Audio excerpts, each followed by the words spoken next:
Hello and welcome to my new YouTube channel, Look on a Shot. And here I'm gonna be doing some videos, mostly from the competitive point of view for Lokana. And as the first couple of videos, I'm gonna be doing some reviews of the new cards for the new set, Whispers in the Well. So let's get right into it.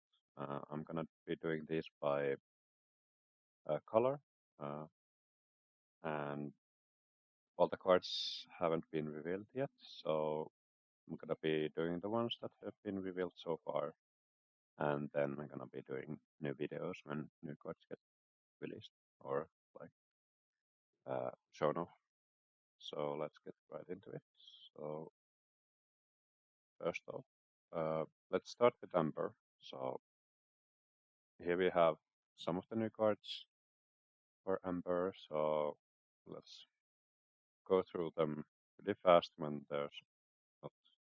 when they are not interesting. So, for example, this Baloo, I think is just way too expensive for competitive play. As bodyguard or support, but I very much doubt this will see any play. Next up, we have this Gaston, which is okay, I guess. Um, two, two ink, uninkable, 3/3, quest for 1. And when I made this character quest, if there's a card under him, chosen opposing character can challenge the most quest table during the next turn. And it has the boost ability, boost 2. So once during a turn, you may pay 2 to put the top card of your deck face down on this character. I think this is okay, but as we're gonna see with a lot of the new cards, they've really pushed the stats up. So a 2 ink 3/3 isn't anything special anymore. So the ability has to be something good, which in this case, I mean, it's a good ability, but it costs 2 ink to get it active, and I doubt you get many activations from it because you would have to stop a character from challenging that can kill this, but there has to be no other characters like on board that kill this afterwards. So I think this is like might see some play, but I don't think it's anything special. Then we have Rajah, Devoted Protector, 3 ink, 3/4, quest for 1 lore, and as bodyguard. So basically, this is the new vanilla stat line, I guess, for bodyguards. So before we got like 3 ink 3/3, and now we get 1 more real power. I don't think this is like maybe if you want some bodyguards, this might fit in some slots for decks that like Amber Steel decks that use Tiana and like some of those bodyguard slots, but I still think I would rather play the 2 ink 0/4s maybe in that slot because it's cheaper. But I mean, this could see play in that slot, but nothing special. Then we have Webby Vanderquack, 3/1/6, and quest for 1. Whatever character or location in play with card under them, this character gets +1 lore. I think this is like not good, or not good enough at least, because I don't think the boost cards I've seen so far are anything that special. So, and it's a conditional card that is like barely above rate when it's like active, so not good in my opinion. Then we have Mrs. Beakley, boring 2/6, quest for 1, and a bodyguard. So meh, I don't think that's good. We already can play for 5/5 Pluto, like so. Well, it's not exactly a 5/5, but functionally a 5/5. So this 2/6 dash line, I don't think it's that good. I mean, yeah, I don't think it's very good. Then we have 3/4/4, Bagheera, and quest for 1. So this is the new vanilla stat line for 3. So you get, like, we used to get 3 for 4-3 or 3-4, so now we get the 4-4. That might see some play now, but once we get more sets, that we get more like cards in the pool, we probably won't see the vanillas anymore, but I think this might see some play. Maybe. Now I'm questioning myself a bit. It is an ally, which can be relevant for some decks, but yeah, I think it's good enough to see some play. But yeah, probably not much. Okay, then we have Shanti, Village Girl, 3 ink, 0/5, Singer 5, Quest 4, 2. And this is not good, unplayable. Then we have 4 ink for Ariel, 3/4, Quest for 2, boost 1, and once during your turn, whenever you play a song, if there's a card under this character, you may draw a card. So basically, to get this effect off, you need to pay the 1, so effectively this is like cost 5. So if we look at it that way, 5 cost 3/4, that can draw a card once per turn. When you play a song, I mean, it starts getting pretty conditional. You can play the 1, like not on the same turn, so you could play this on like 4 ink, and then next turn play the boost and sing some songs. But I mean, if there's no limit to this, then it would be obviously better. I think that would be good. But with this limit, I think this will probably draw 1 card, and then it will die, or the card sings dies, and I don't think that's good enough. So yeah, probably not good enough. Then we have a Scrooge Mcduck, Common Spectre, 6 ink, 4/7, shift 4, and whenever you play a character location with boost, you may put the top card of your deck face down under them. So this is some synergy for the boost cards, so when you play this, you can play the boost characters and get the boost up immediately. But I think this is kind of not good because it costs so much, so you can't use this with cheaper boost cards because you have to get this in play first. And once you get this in play, are you really gonna be playing many boost characters after that? So, I mean, the stats aren't horrible, but I can't remember there being many good shift targets for this off the top of my head. So I think this is not good enough to see competitive play at least. Then we have a Simba King in the making, 7 ink, 5/5, boost 3, quest for 3.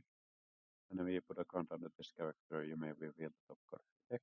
If it's a character card, you may play that character for free, and they enter play exerted, otherwise put it on your deck. I think this is just way too slow, because it costs 7, and then you have to use the boost, so maybe the idea is to play the Scrooge we saw earlier, and then play this, and you get the effect immediately. But yeah, nah, too costly, and then you get to like maybe get the character card from the top, and that's not even guaranteed to be good enough payoff. So no. Then we have Della Duck, Returning Mother, 4 ink, 2/5. When you play this character, you may very chosen character with boost. If you do, they can't quest or challenge the rest of this turn, and it quest for 2. I mean, this depends on like if the boost characters are good, and I don't think many of them are, so I don't think this is playable either. Just based on that. Then we have Goofy, Galumphing Gumshoe, 8 ink, 5/7. Quest for 3, shift 5. When you play this character and whenever he quests, each opposing character gets -1 strength until the start of your next turn. I think the effect is good. It just costs a lot. So, I mean, the first thing that comes to mind is you could like shift this and then sing Under the Sea, and that combos with the effect too, because effectively the Under the Sea now banishes anything that is 3 strength or under, because this gives them -1. But are you gonna be playing Under the Sea with this? Because you need some goofy targets for the shift. I think it might be just too slow. Cool effect though, but I don't know. You really need to shift this. I don't think there are shift targets, or at least enough of them. Good ones. Next card we have Della's Lullaby. 2 ink. It's a song. Chosen opposing character gets -2 strength on the start of your next turn and draw a card. It's okay. It's cheap. It replaces itself. The effect can be relevant because I think there's some more cards that interact with strength in this set too. So can be playable. I would consider this a playable card.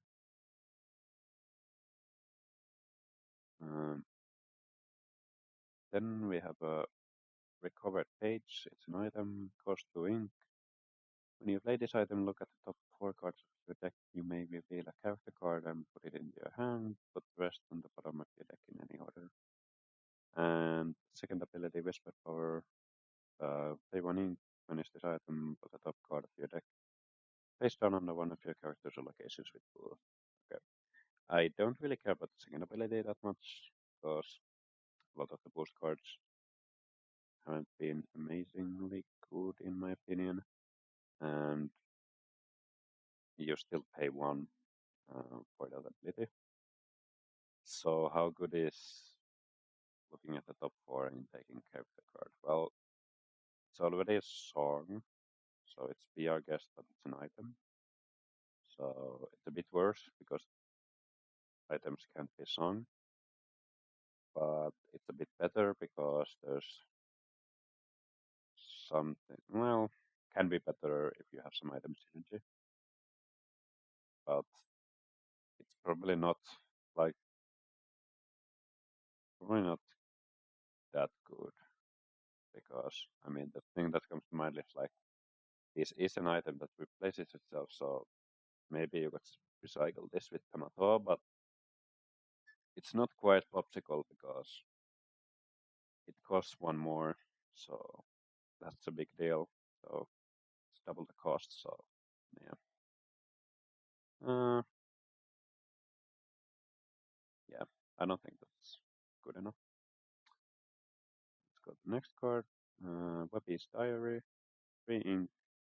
An item. Whenever you put a card under one of your character's allocations, you may pay 1 to draw a card. No, not good enough. Because you pay 4 ink to even draw the first card, so no. Okay, the Black Cauldron, 3 ink, uninkable. First ability is pay 1 and exert. Put a character card from your discard under the item face up. And the second ability is exert. Pay 1. This turn you may take characters from under this item. Yeah. This was one of the first cards revealed, and yeah, I think. Well, a lot of the community thought this is too slow. I think this is like way too slow. It's unplayable. Like, yeah, I agree with a lot of the other people, and I even think that is worse. I think it has no potential because you pay five ink to even like have the ability to pay for the one card, like the first card. You're gonna be playing with this, so it's like the slowest imaginable card that I can't ever imagine the game being so slow that this can have any use. Because yeah, it's even uninkable, so you can't even ink it. Yeah, you just can't afford to pay one every turn to put some characters. Yeah, I don't think there's any deck that can use this. Okay, next one. Again, it's an item. 2 ink. Munchings and Crunchings. First ability, exert, remove up to 2 damage from opposing character. Okay, and then second ability, you pay 1 less to play characters named Gurgi. I mean, I guess if the Gurgi is the best card in the game, this might be playable, but if not, then nope. Yeah. Then it's just the epic and enchanted versions of the cards. Okay.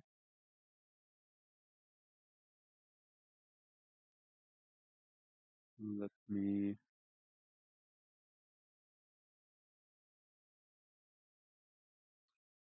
take out the new cards that were revealed that are not yet on Dreamborn. Yeah, here we go. Okay, so we have this. Okay, zoom in a bit. Mowgli, 2 ink, 1/2. When you play this character, chosen opponent reveals their hand and discards a non-character card of their choice. So it's the. I can't remember. There's a card that does this. That's not legal anymore. It was a song, I think. But yeah, now it's 2 ink for 1/2 is bad because like you really don't want to be playing 1 ink 1/2, so body is pretty bad, but the ability is very good. It does say the opponent chooses, so I mean that is a downside, but often the decks in this game don't have many like non-character cards, so there might be like often in the hand there is only 1 or 2, so when there's 1 there is no choice, so they just have to do the 1. I think this is playable, but yeah, depends a bit on if you can like make use of the like 1/2 body in any way. But yeah, I think this is playable enough. It's like similar to Ursula. That it's playable in certain metas where there's targets for it, because this card is strong, because this game doesn't have that much disruption. Okay, let's go to the next one. Okay, it's a Headless Manhorse. 6 ink 5/10 quest for 1. Yeah, it's just a big meatball vanilla. I doubt this will see any constructed play, but I guess in limited this will be a big boy. Okay, let's go to the next. Okay. It's 2 ink uninkable 1/1 Sebastian Loyal Crab. Quest for 3. So I think this will see play because it's an aggressive amber card, and amber is an aggressive color traditionally.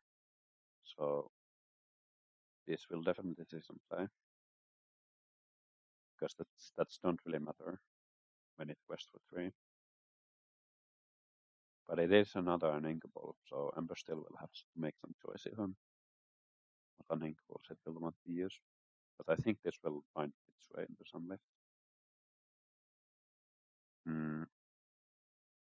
Okay, this is a card like I'm most excited about in Amber.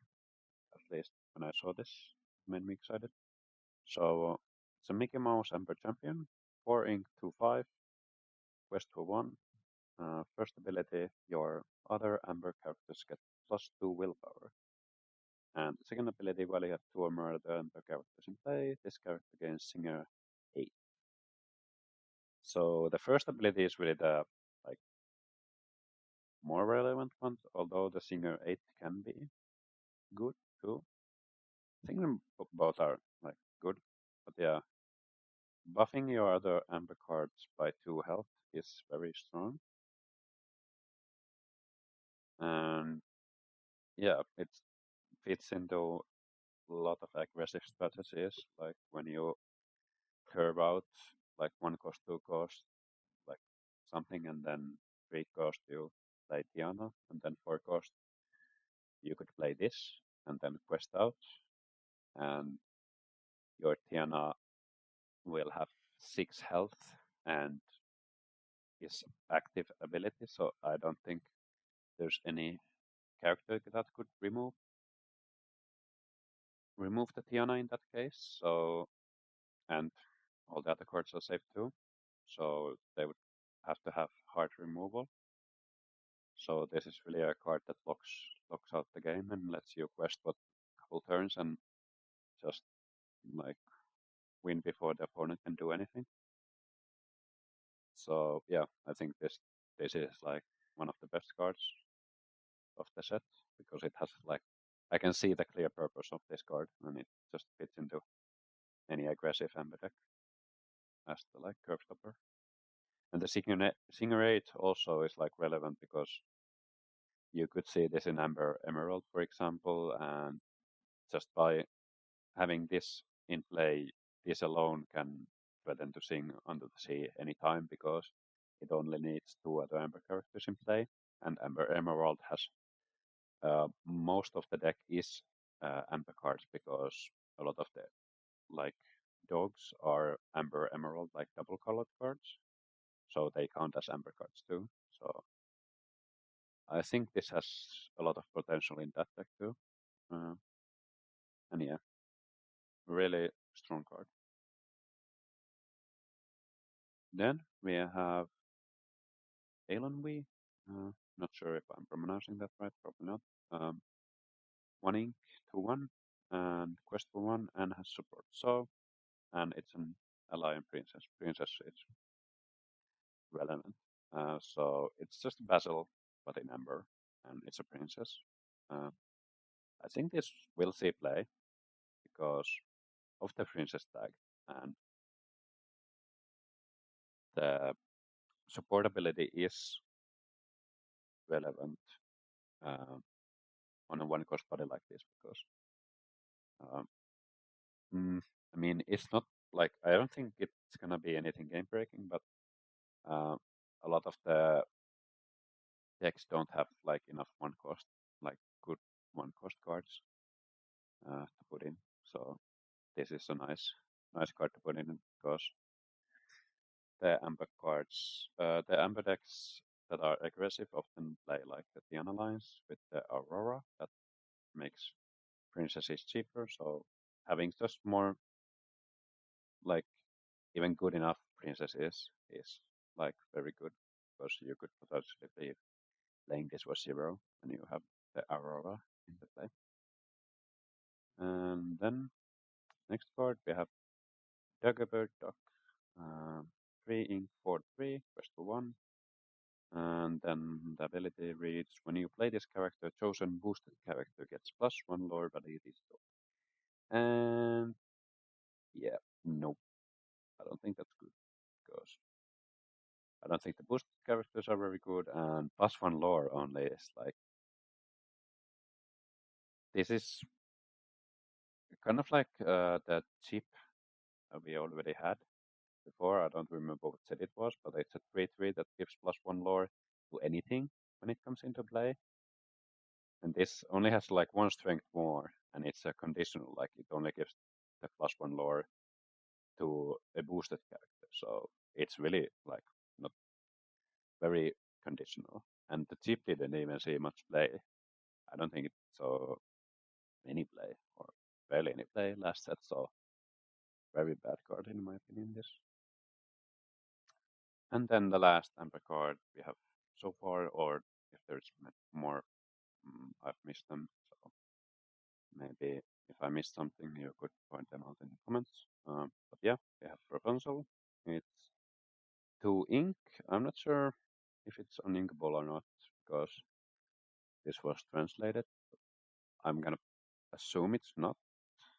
Um, like I assume it's inkable, but it's a 1/2. Quest for 1, that's sword, and the ability to read each time one of your characters is chosen to support until the beginning of your next turn. The next time they would take damage, they take no damage instead. Yeah, that's very good. Hmm. Yeah, that's very good. Actually, I'm gonna have to check on if this actually is uninkable or not because that's gonna be very relevant. Because I don't think it's a very good card. Okay, so it is inkable. Okay, so